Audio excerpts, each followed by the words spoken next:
রাজধানীর কমলাপুর রেলওয়ে স্টেশনের একটি ডিজিটাল মনিটরে হঠাৎ করে পর্নোগ্রাফি চলতে দেখা গেছে। স্ক্রিন বন্ধ করতে না পেরে এ সময় লোকজন মনিটরটি ইট ছুঁড়ে ভেঙে ফেলেন। রেলের সময়সূচি দেখানোর মনিটরে পর্নোগ্রাফি চলার ঘটনা ঘটেছে গত 28 ডিসেম্বর।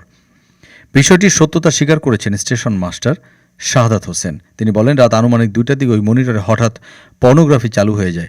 এ সময় স্টেশনে উপস্থিত লোকজন স্ক্রিন বন্ধ করতে না পেরে ইট মেরে সেটা ভেঙে ফেলেন। তবে ঘটনাটি কেন এবং কিভাবে ঘটল তা এখনও নিশ্চিত হওয়া যায়নি বলে জানান স্টেশন মাস্টার। এটা রেল সংশ্লিষ্ট কারো ডিভাইস থেকেও হতে পারে বা হ্যাকিংও হতে পারে। 29 ডিসেম্বর পুলিশ এসে পরিদর্শন করেছে বলেন তিনি। এ সময় পুলিশের সঙ্গে একজন আইটি বিশেষজ্ঞ ছিলেন বলে জানান স্টেশন মাস্টার শাহাদাত।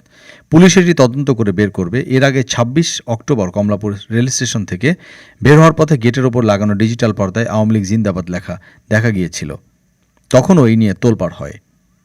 ডেস্ক রিপোর্ট, আজ বার্তা, ঢাকা।